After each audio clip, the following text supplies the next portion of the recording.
Le passé de Law a été très bien développé. Son enfance à Flévence, son lien avec Doflamingo et Corazon, la manière dont il a obtenu son fruit du démon. Mais saviez-vous qu'il existe d'autres informations qui ne sont pas présentes dans le manga? Salut tout le monde, c'est Mush, le pirate qui vaut 273 millions de berries. Vous avez vraiment aimé les vidéos où je raconte l'histoire d'Ace du roman One Piece Novella, et je vous avais demandé si vous étiez intéressé par l'histoire de Law. Vous avez été super nombreux à me dire que vous étiez intéressés, alors c'est parti pour le premier épisode de One Piece Novel Law.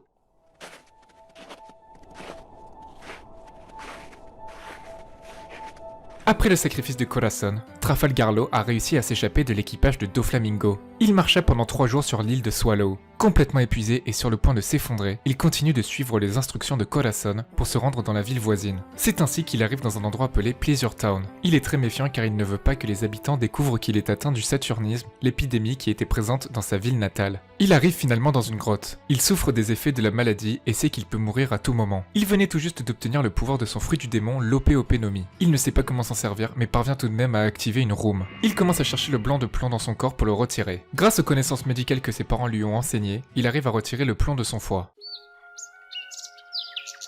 Le lendemain, Law se réveille dans une maison et remarque directement que sa peau s'est éclaircie. Il rencontre un vieil homme qui dit s'appeler Wolf. Law le suspecte de l'avoir dénoncé à Doflamingo. Wolf est très altruiste et aide Law. Il décide donc de révéler d'où il vient. Wolf lui propose de rester avec lui jusqu'à qu'il ait un objectif dans la vie, en échange de son aide dans certains travaux. Wolf dit qu'il est inventeur, mais malheureusement, aucune de ses inventions ne fonctionne. Law comprend qu'il devra l'aider en testant ses inventions dangereuses.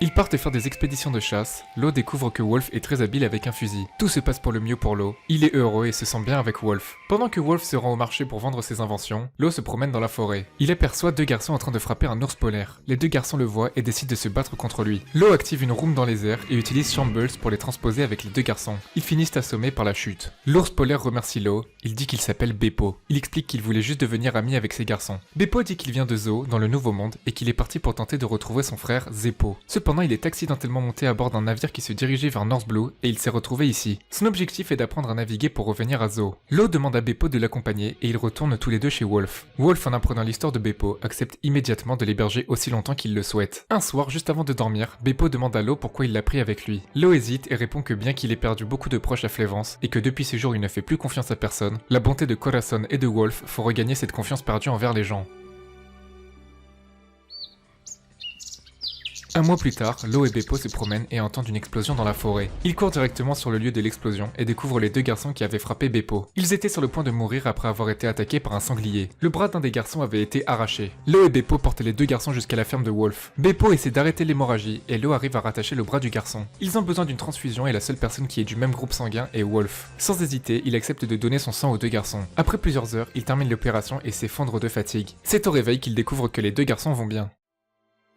Une semaine plus tard, après avoir totalement récupéré, les 2 garçons se présentent. L'un s'appelle Shachi et l'autre Penguin. Ils révèlent qu'ils vivent dans une cabane dans la forêt et qu'ils sont tombés face à un sanglier pendant qu'ils cueillaient des fruits. Le sanglier a transpercé Shachi au niveau du ventre et Penguin a essayé de lancer une bombe mais elle a explosé trop tôt. Ils racontent qu'ils sont devenus orphelins 6 mois après le meurtre de leurs parents. Ils avaient été envoyés vivre chez l'oncle et la tante de Shachi, mais ils ont été traités comme des esclaves et été forcés à mener des activités illégales. C'est pour cette raison qu'ils ont fui. Les 2 garçons disent qu'ils ne savent pas quel est le but de la vie, ce qui fait rappeler à Law ses propres expériences. Ils proposent à Shachi et Penguin de vivre avec Wolf, et ces derniers hésitent, mais il finit par accepter. Law ne sait toujours pas ce que Corazon voulait dire quand il a parlé de liberté, mais il se sent bien en compagnie de Wolf, Beppo et des 2 garçons, et il sait qu'il découvrira le sens de ce mot un jour.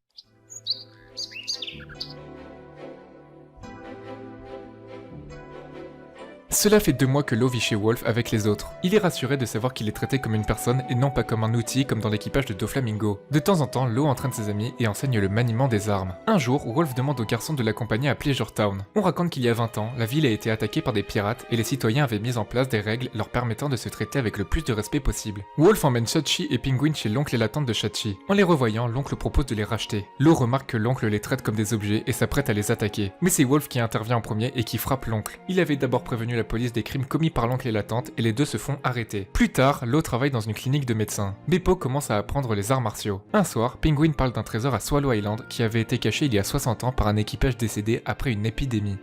Quelques jours plus tard, Law, Beppo, Shachi et Penguin se dirigent vers la ville à vélo et ils remarquent que Wolf, grièvement blessé à cause d'une machine volante qu'il a inventée, qui s'est écrasée. Law l'opère directement et parvient à le soigner. Le lendemain, Wolf se réveille et demande à Law s'il a l'Opéopénomie. Il raconte qu'il a parcouru le monde entier lorsqu'il était jeune et il a découvert dans des livres que l'Opéopénomie avait le pouvoir de donner la vie éternelle en échange de la vie de l'utilisateur. Wolf dit à Law de ne jamais révéler ses pouvoirs aux autres et Law accepte car il savait que Doflamingo avait l'intention de l'utiliser pour devenir immortel. Wolf veut remercier Law de lui avoir sauvé la vie et propose de le servir mais Law refuse et ils restent de bons amis tout simplement. Voilà pour cette vidéo, j'espère qu'elle vous a plu et que je vous ai fait découvrir quelques éléments comme par exemple la rencontre entre Law, Beppo, Shachi, Penguin ou encore Wolf. N'hésitez pas à mettre un pouce bleu si vous voulez la suite de l'histoire, on découvrira comment ils ont formé l'équipage, pourquoi ils ont décidé de partir et devenir des pirates. On se retrouve pour une prochaine vidéo, ciao tout le monde!